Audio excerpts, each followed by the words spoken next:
Hello, Adventure Riders. My name is Mark. I'm with Keith Remoto, and we are going to provide another topic for you today. We making adventure rides a little safer, a little less hazardous, and a little more comfortable for you. So we're not going to talk so much about motorcycles, but about what you do with the motorcycle. So today we're going to talk about desert weather. So desert weather for the adventure motorcycle rider. Yeah, we love riding in the desert. It's fantastic, wide open, free. It's just fantastic. And but there is weather, and with water and weather in the desert becomes mud and various other things that can come on like gangbusters.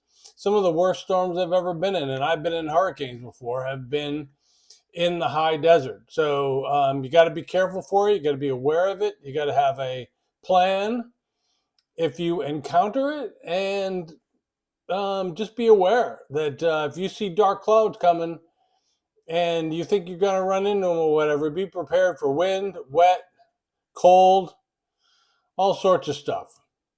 So spring weather in the high desert environment. Well, usually April, May, June tend to be the most active storm months in the high desert. Yeah, you get winter, you get snow, you get water, rain, things like that. But in the spring, it becomes kind of intense because the earth is starting to heat up, right? We're starting to get our summer. We're starting to get, from the spring to summer. And you're starting to get some of that radiational cooling, some of that heat coming up from the earth. So that really exacerbates desert storms.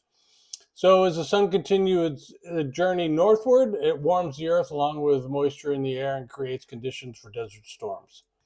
So most of which are short-lived, but last from anywhere from 15 minutes to, it obviously varies. It can produce a lot of rain. They can be a small area geographically as well, and we're going to see some pictures of that. It might be, you might be getting dumped on, and then a quarter of a mile down the road, it could be sunny out. So all sorts of variances in it, but it's something to be aware of. So you can get an abundance of energy in these storms, like I had mentioned. Can produce spectacular thunder and lightning displays. There's nothing better than hanging out and watching a desert storm, especially if you're in a, shelter or whatever, and you're going to see some kind of really cool videos. I hope it all works out. Adventure motorcycles should be prepared in dealing with desert storms, high winds, heavy rain, lightning, wet and muddy terrain conditions. So again, I just did a video on our channel, the Keith Remoto, on YouTube that has specifically talked about desert mud, right? Which is, making your motorcycle an adobe brick. So we've got some ideas on that. So please watch that video. It'd be great. Having the appropriate tires, supplies are a must. Having a good strategy, such as temporary shelters and weather monitoring on your phone or wherever, on your InReach, satellite, whatever. Good monitoring knowledge and technology is a must for spring travel in the high desert, for sure. No doubt about it. So weather is a good factor, a big factor in traveling in the desert environment on motorcycles. So here are some pictures of some storms. That's, believe, the Coyote Hills out there, southeastern Oregon. But you can see that one. If you're underneath this thing, you're getting a lot of downdrafts. You're getting a lot of wind. You're getting a lot of rain. It's pretty concentrated in one area, right? I mean, if you look over to the left, you're clear. I'm where I am at this point. There's no weather at all, but it's certainly fun to watch. So you really got to keep your head on a swivel, if you will, but not only while you're traveling, but going, even stopping and making sure, what direction is this storm going? Is it going to the north? Is it going south? Where are the winds? Are there a lot of lightning? Do you have, if you're going to get exposed to lightning, we'll be doing a video of that in the future as well, but have a plan. And if you're near shelter, you might as well just hang out there. I mean, it's a good option for you, unless you you think you can unrun it, or you're going absolutely in the opposite direction. Whatever, you're aware of it, and heed the warning that you're seeing. There's a lot of rain there. So here's a couple other pictures. Mainly put the picture on the right where it's 2 o'clock in the afternoon, maybe maybe noon to 2 o'clock or whatever, and clouds are starting to gather, things like that. The sun is out. You're starting to get some rain. Things starting to look like it's going to become active, and if you've already accomplished your objective for the day, maybe you want to start making camp or whatever, or at least making it temporary if you got access to a shelter. But anyway, just keep your eyes and ears and looking up at the sky and seeing what develops. Here's another kind of a broken cloud situation on the right where you've got some rain. Doesn't look like there's a lot of thunder or lightning, or it's a large system. It's just a small system that's producing some rain, probably like a mile by a mile or whatever, but something you can probably travel around for sure. Again, it looks like it's pretty universally cloudy around there. So when the clouds start leaking rain, and there are clouds like this all over the place, most likely you're going to be running into a desert storm. So signs, you got some lenticular clouds out there on the left, right? I mean, they're over the Warner Hills, I believe, and that signifies that there's some good winds for sure. But then you also have a lot of clearing, so that could be the front, if you will, or just the edge of the cold front or warm front or whatever's coming in.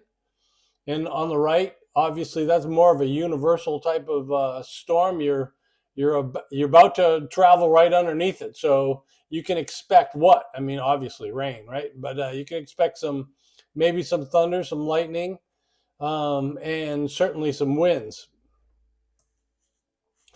So I got a video for you here.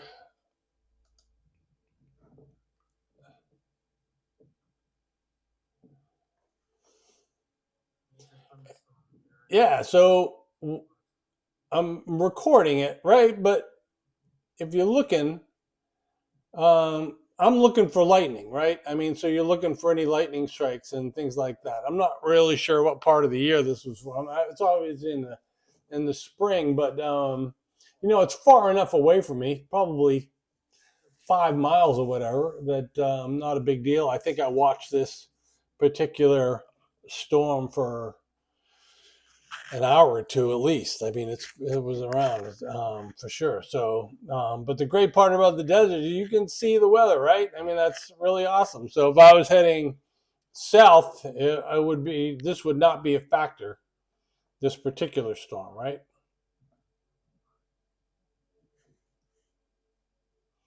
Let's see if we can't see a lightning strike.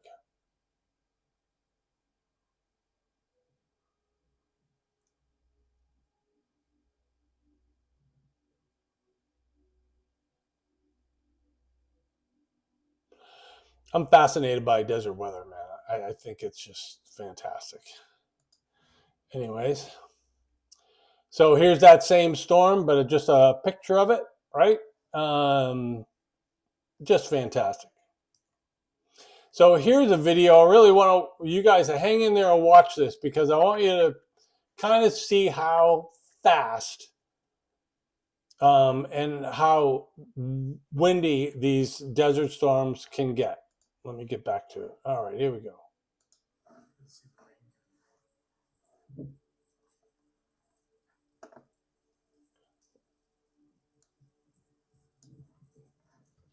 So it's starting with some rain.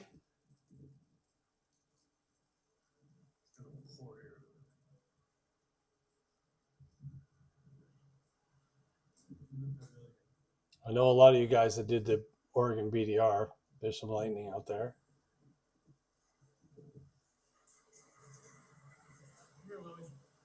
Here it comes.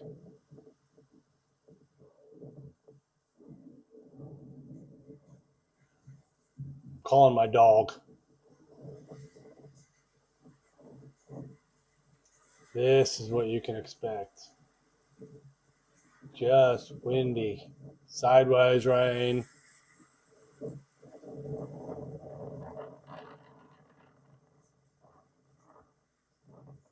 Yep, I was enjoying a beverage.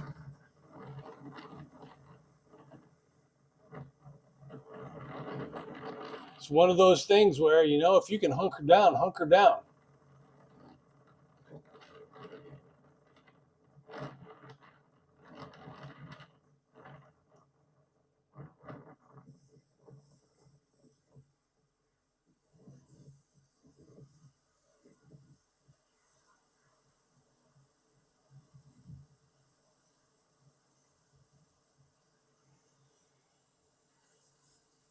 Hopefully the thing is still here. Yep.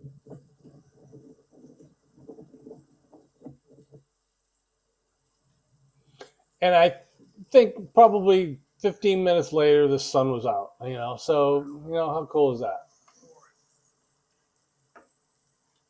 Getting a lot of rain quick, and it'll be dry in, I don't know, a couple hours. This one looks like we'll be.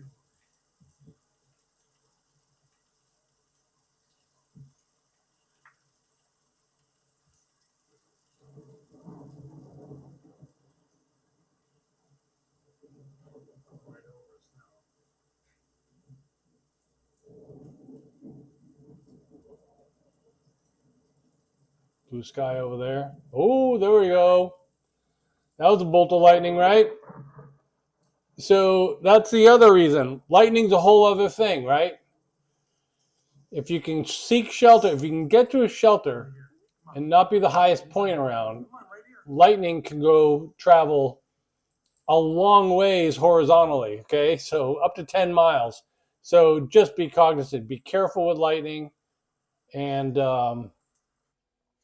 if you get the opportunity to hunker down, that's great. So the 30-30 rule. So if you see lightning, then hear thunder. Before you can count to 30, seek shelter, okay? That's 30-30 rule.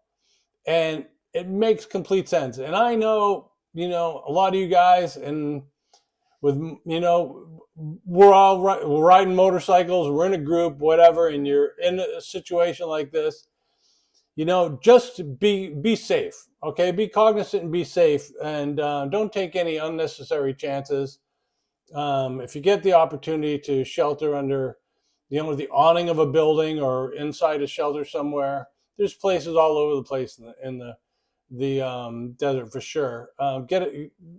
Make a good decision, and that might be your best option. Hey, we're back.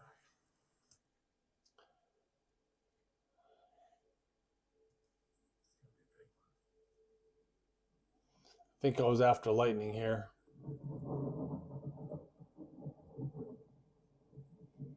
I think the spring I was there, probably 4 or 5 times Willie and I, my dog, went out to the shelter out there out of our trailer, and really got to see some fun storms. It's just, there we go. Nice. I think there's a couple bolts coming up here pretty soon. I get excited just watching this stuff.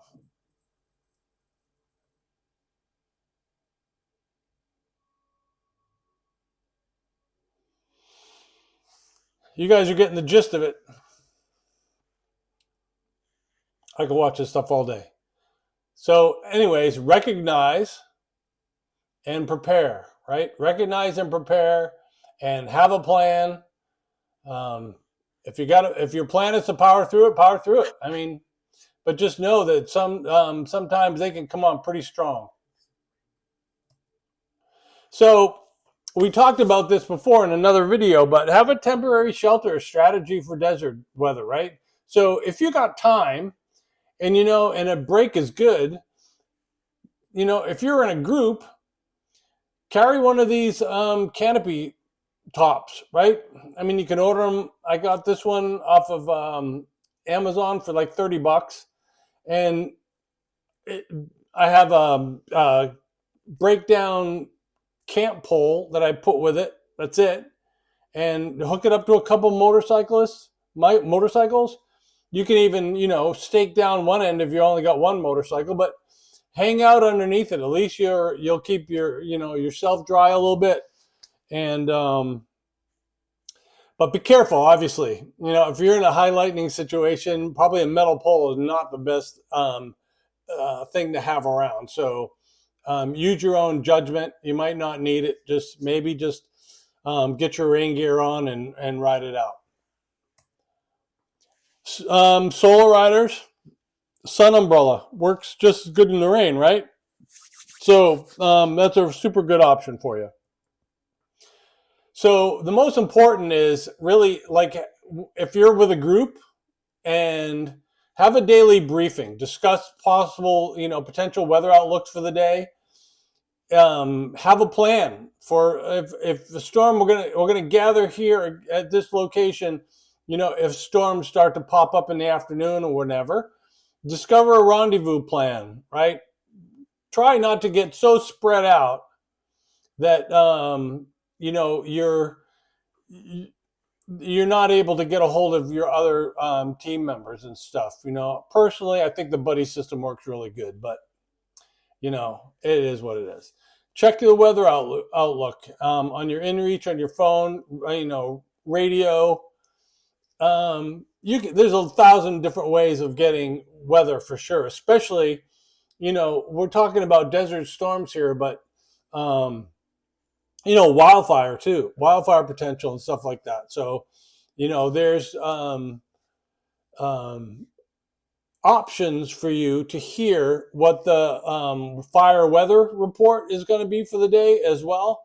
So just gather as much information as you can and discuss shelter in place options. So if you have to.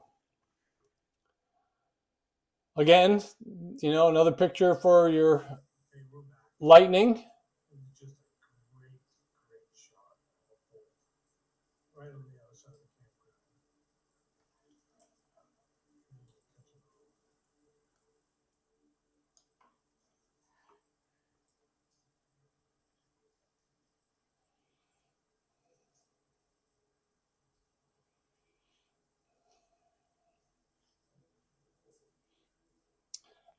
A good amount of time, that when the rain comes out of these storms and everything's been so dry, it makes riding just fantastic. Because number one, the temperature lowers, right? The temperature goes down, and it keeps the dust down, which is fantastic. Keeping the dust down is huge, right? So you get a lot of good opportunities from some great riding in after these storms have come through. And there's nothing worse than riding in a dust storm. But I'll tell you, this is a good time to be on your bike. Okay, thank you very much. I appreciate it. From Keith Remoto, making adventure rides a little safer, a little less hazardous, and maybe a little more comfortable. So really appreciate if you guys subscribe to the channel, leave your comments.